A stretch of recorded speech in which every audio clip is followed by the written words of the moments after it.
One of our top stories, Eskom has announced that stage 2 load shedding will continue today from 9 a.m. to 6 a.m. tomorrow. The power utility says this is due to a shortage of capacity and a very constrained system. Now, the power utility implemented stage 2 load shedding from 4 p.m. yesterday to 5 a.m. this morning. Eskom says the planned power outage was due to a shortage of capacity and a highly constrained system. The overnight cuts will give the power utility time to secure emergency resources, which it hopes will limit load shedding in coming days. Now, people have been advised to check the load shedding schedule on Eskom's website to know when power cuts will affect their area. Let me bring the Eskom COO back into the conversation. Jan Oberholzer. Jan, appreciate you hanging on there. Important conversation to have because many people want to know what's going on and how's this going to affect them throughout December. So you were saying unplanned breakdowns remain. You said over 12,500 megawatts? That is correct, Blaine.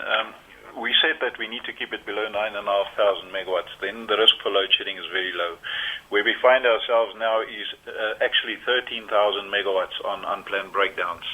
So this is why we have a very tough situation currently. And with specifically the water reserves that's been depleted, and we cannot use it because if we continue using it, we may create problems moving forward, and then the load shedding may that level may increase. So that's where we find ourselves, unfortunately. What's the cause yet of these breakdowns?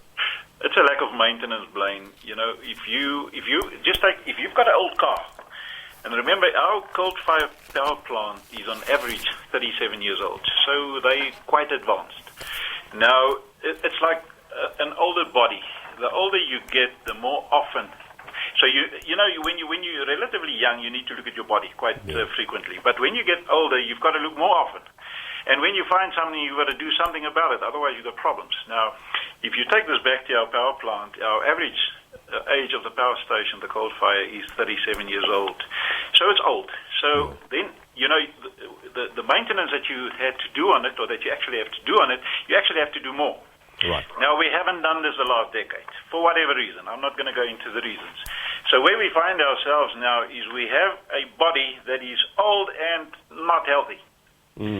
So given that, Jan, given the age of infrastructure, given the maintenance issues, is it given during this period that if we have incessant rain, we're going to have load shedding? Are you referring to rain? You just broke up?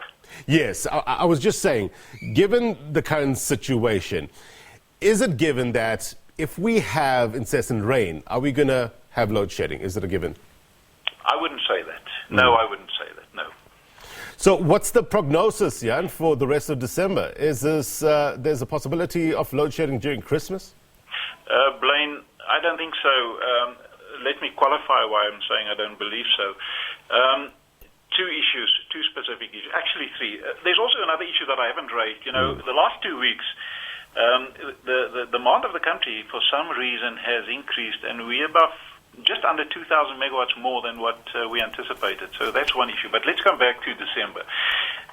Typically, towards the middle of December, the manufacturing plants, etc., they tapering down, they go for the Christmas break. So the demand of the country then goes down. So that will assist us. Then secondly is we have 1,000 megawatts, Koeberg Unit 1, that is on a refueling outage at this point in time, which will come back right at the end of December.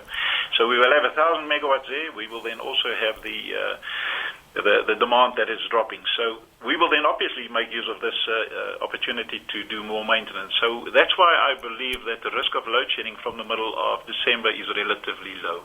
All right, I guess that's some good news today.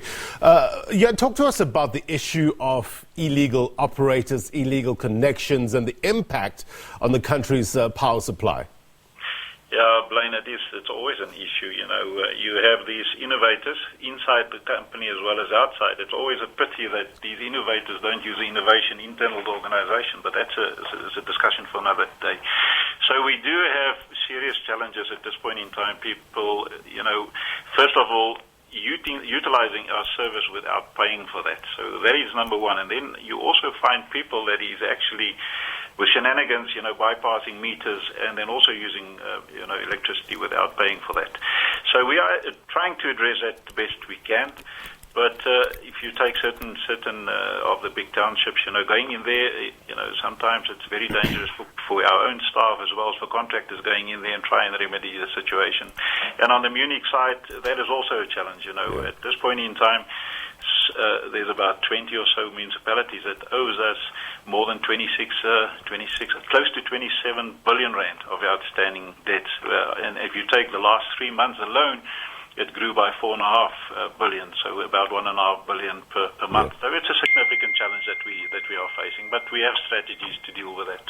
Let's talk about that debt. I mean, what about Eskom's intention to cut power to areas that don't pay their electricity debts? Because on one hand, you have Eskom that desperately needs the money, but on the other hand, cutting power will be devastating for not only residents, but the economy as well. So how do you move forward? Yeah, it's a difficult situation. We are in a very tight spot financially. I think it's an understatement, but we are in a very tight spot. So if you take on the one hand, so we have the operational challenges. So we are burning a lot of diesel. So that comes at a huge price. If you take one of these units are burning about 12 liters of diesel a second. So, and if you run 10 of these units for a few hours, you can make the sums. It's a significant amount. On the other side, whenever you do generate and you do have electricity available, you have, let's refer now to some of the Munichs not paying for it. But then I believe they mischief because their customers are actually paying them. But they're not paying us. And then when we serve them with a notice that we're going to disconnect them, somehow the information gets to the paying customers, and they then approach the courts, and they then, there's an interdict that we cannot then disconnect the supply. However, we have a strategy that we presented to the board on Monday, Monday last week, that was approved. So from a legal point of view, we will challenge moving forward. All right. Look, you can understand, Jan, the frustration of people now that you have announced load shedding. I guess we can be hopeful, as you said, that it's highly unlikely that we get load shedding between the middle and the end of December. I guess there's no option at this stage, though, that there needs to be this concerted collective effort to reduce demand and lessen the level of load shedding. What can people do?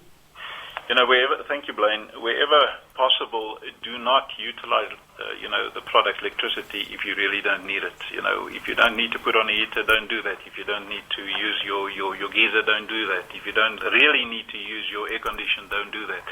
So wherever the public can is to assist by conserving the use of electricity. That will be highly appreciated. But then again, we sincerely apologize for the situation we find ourselves. Because if I take my hat off as the CEO of Eskom, I also have the other hat as just a normal citizen of South Africa, which I share all the frustration and unhappiness. So, but, we understand as leadership of Eskom our responsibility and the accountability to make sure that there's a sustainable electricity supply to the country, to grow the economy. So we understand that and we respect, the way the public feels, and we will do whatever we can to remedy the situation. Right, so let's leave it there. Eskom COO Jan Oberholzer, thank you very much indeed. Be well.